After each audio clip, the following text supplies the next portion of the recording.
Hello everyone.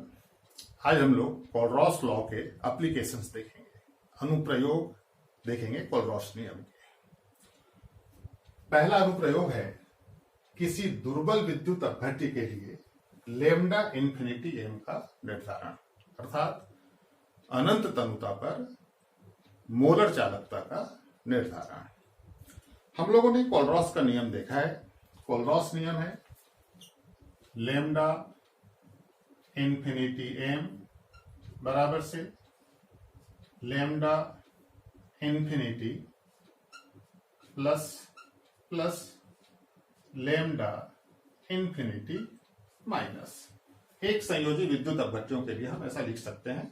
एक संयोजी विद्युत अपघट्यों में V प्लस और V माइनस का मान 1 हो जाता है, तो ये समीकरण हमको प्राप्त होता है।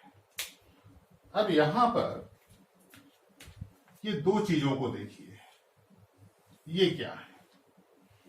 ये है धनायन की अनंत तनुता पर आयनिक चालकता और ये है ऋणायन की अनंत तनुता पर आयनिक चालकता। तो इस प्रकार ये जो धनायन और ऋणायन की आयनिक चालकताएं हैं, ये हमें तभी ज्ञात हो पाती हैं जब विद्युत अपघट्य पूर्ण रूप से वियोजित हो जाता है। अनंत तनुता पर कोई भी विद्युत अपघट्य पूर्ण रूप से वियोजित हो जाता है, लेकिन दुर्बल विद्युत अपघट्यों के बारे में हम जानते हैं कि इनका अनंत तनुता पर भी पूर्ण वियोजन नहीं होता है। तो दुर्बल विद्युत अपघट्य के लिए ये दो मान हम प्रत्यक्ष रूप से ज्ञात नहीं कर पाएंगे, क्योंकि इनका पूर्ण रूप से वियोजन होता ही नहीं है। और ये दो मान पूर्ण रूप से वियोजित जब विद्युत अपघट्य हो जाता है, तब धनायन की आयनिक चालकता और ऋणायन की आयनिक चालकता हम ज्ञात कर पाते हैं। तो ऐसी स्थिति में यदि हमें दुर्बल विद्युत अपघट्य के लिए अनंत तनुता पर मोलर चालकता का निर्धारण करना है, तब हमें कुछ समान आयन वाले प्रबल विद्युत अपघट्यों का सहारा लेना पड़ता है। यदि कुछ प्रबल विद्युत अपघट्य जिनमें समान आयन हो दुर्बल विद्युत अपघट्य से और उनकी अनंत तनुता पर मोलर चालकता का मान ज्ञात हो, तो उनकी सहायता से हम दुर्बल विद्युत अपघट्य के लिए भी अनंत तनुता पर मोलर चालकता ज्ञात कर सकते हैं। इसको एक उदाहरण से समझते हैं। यह प्रश्न एमपी बोर्ड में कई बार आ चुका है कि सीधा सीधा प्रश्न आता है। 5 नंबर का प्रश्न है ये कि कोलरॉस नियम की सहायता से किसी दुर्बल विद्युत अपघट्य के लिए अनंत तनुता पर मोलर चालकता का निर्धारण कैसे करते हैं।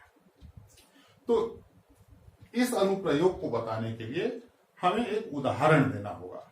बोर्ड पे एक उदाहरण हमने लिखा हुआ है और उदाहरण के द्वारा हम पूरी प्रक्रिया को समझाएंगे कि किस प्रकार से दुर्बल विद्युत अपघट्य की अनंत तनुता पर हम मोलर चालकता ज्ञात करते हैं।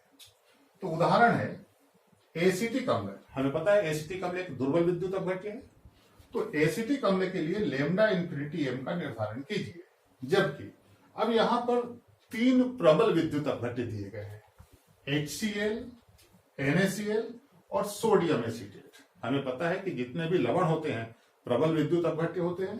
तो सोडियम एसीटेट एसिटिक अम्ल का लवण है, तो ये भी प्रबल विद्युत अपघट्य है। तो यहां HCl के लिए अनंत तनुता पर मोलर चालकता दी गई है 426 siemens centimetre square mole inverse. NaCl के लिए दिया गया है 126 siemens centimetre square mole inverse और सोडियम एसीटेट के लिए दिया गया है 91 siemens centimetre square mole inverse. तो ये जो 3 प्रबल विद्युत अपघट्य हैं, इनकी सहायता से हम एसिटिक अम्ल के लिए अनंत तनुता पर मोलर चालकता ज्ञात कर सकते हैं।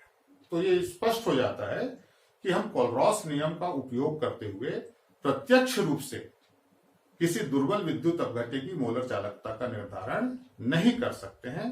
कारण है कि दुर्बल विद्युत अपघट्यों का अनंत तनुता पर भी पूर्ण वियोजन नहीं होता है। ऐसी स्थिति में कुछ समान आयन वाले प्रबल विद्युत अपघट्यों की दी गई अनंत तनुता पर मोलर चालकता की सहायता से हम दुर्बल विद्युत अपघट्य की मोलर चालकता ज्ञात कर सकते हैं।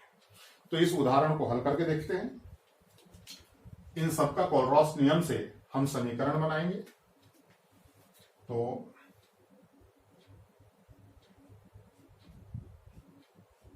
कोलरॉस नियम से जो पहला समीकरण बनेगा वो हम HCl के लिए बनाते हैं। लैम्डा इन्फिनिटी m और ये HCl के लिए लिख रहे हैं, ये बराबर से हो जाएगा lambda infinity H plus ion plus lambda infinity Cl minus ion. तो कोलरॉस नियम की सहायता से हमने HCl को लिखा। दूसरा NaCl के लिए लिख लेते हैं, लैम्डा इन्फिनिटी m NaCl, ये बराबर से हो जाएगा lambda infinity Na plus ion plus lambda infinity Cl minus ion. तीसरा सोडियम एसीटेट के लिए लिख लेते हैं,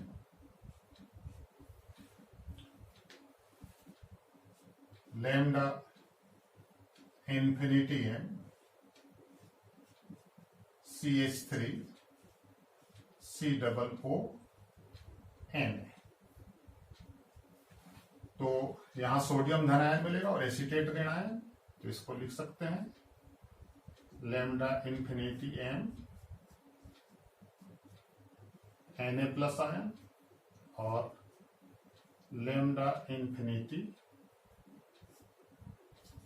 CH3 COO minus acetate ion. तो ये जो तीन प्रबल विद्युत अपघट्य हैं, इनका हमने कोलरॉस नियम के हिसाब से समीकरण बना दिया है। अब एसिटिक अम्ल का मान ज्ञात करना है, तो इसका भी हम लोग समीकरण बनाएंगे। तो चौथा हो जाएगा लैम्डा इन्फिनिटी m एसिटिक अम्ल CH3 COOH। अब एसिटिक अम्ल से धन आयन क्या मिलेगा, H प्लस आयन मिलेगा, lambda infinity H plus ion plus lambda infinity acetate ion CH3 COO minus ion. तो देखिए, जिस प्रकार बीज गणितीय समीकरण हम लोग हल करते हैं, ठीक उसी प्रकार से यहां पर 4 समीकरण दिए गए हैं। जो आखिरी समीकरण है, इसका मान हमको ज्ञात करना है, ये 3 की सहायता से। तो ये तीनों समीकरणों को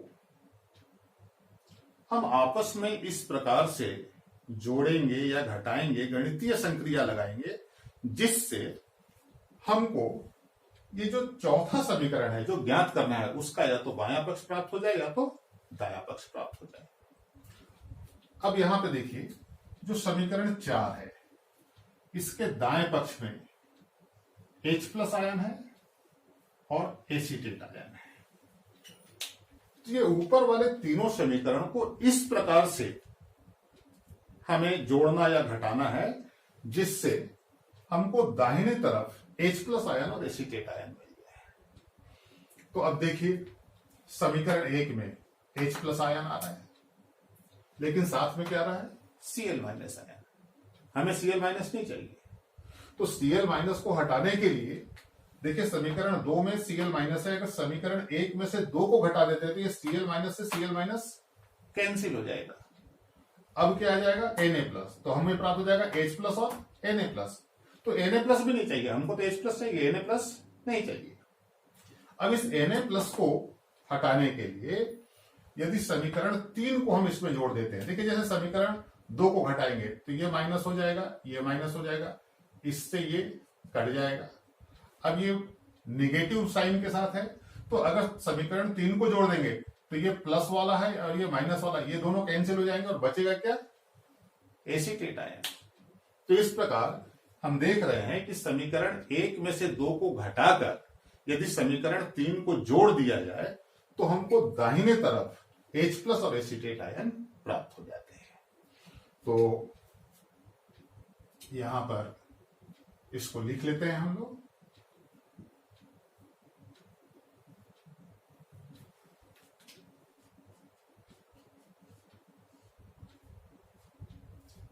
एक में से 2 को घटाकर समीकरण 3 जोड़ने पर, तो बाएं पक्ष में बाएं पक्ष को करेंगे, दाएं पक्ष में दाएं पक्ष को करेंगे। तो बाएं पक्ष को पहले देखिए, समीकरण 1 का बायां पक्ष लैम्डा इंफिनिटी m HCl, इसमें से घटाना है समीकरण 2, तो ये हो जाएगा minus lambda infinity m NaCl। फिर समीकरण 3 को जोड़ना है तो प्लस हो जाएगा lambda infinity m CH3 COO Na। और अभी हम लोगों ने देखा कि ऐसा करने पे दाहिनी तरफ हमको क्या प्राप्त हो जाता है, lambda infinity H+ plus lambda infinity CH3 COO minus acetate आ गया। अब यहां उदाहरण में इनके मान दिए गए हैं। लैम्डा इंफिनिटी m HCl का मान कितना है, 426। लैम्डा इंफिनिटी m NaCl का मान कितना है, 126। और सोडियम एसीटेट के लिए यह मान कितना है, 91। यह मान रख देंगे हम लोग, तो ये हो जाएगा 426 माइनस 126 प्लस 91 और ये बराबर से lambda infinity H+ plus lambda infinity acetate आ जाए CH3 COO माइनस। इसको सरल कर लीजिए, 426 में से 126 जाएगा, 300 प्लस 91, तो ये हो जाएगा 391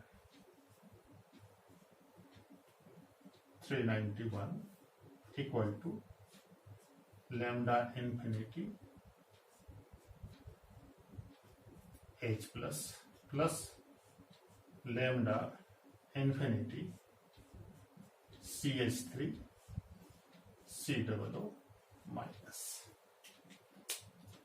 अब इसको हम समीकरण नंबर 5 मान लेते हैं। अब समीकरण 4 और 5 की तुलना कीजिए। समीकरण 4 और 5 के दायां पक्ष बराबर है, राइट हैंड साइड जब इक्वल है तो लेफ्ट हैंड साइड भी इक्वल होगा। तो हम लिख सकते हैं समीकरण 4 व 5 की तुलना करने पर,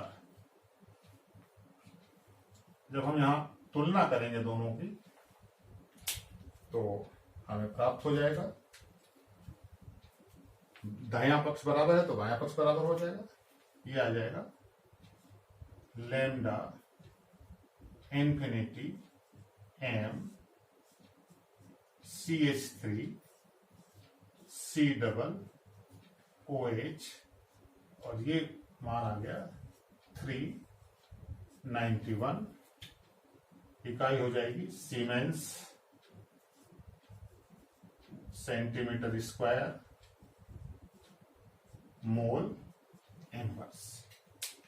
तो इस प्रकार ये मान हमको ज्ञात हो गया। तो प्रत्यक्ष रूप से हम ज्ञात नहीं कर सकते हैं किसी दुर्बल विद्युत अपघट्य के लिए लैम्डा इंफिनिटी m का मान, लेकिन समान आयन वाले अगर कुछ प्रबल विद्युत अपघट्य दिए गए हैं तो हम उनकी सहायता से इस प्रकार से गणना कर सकते हैं।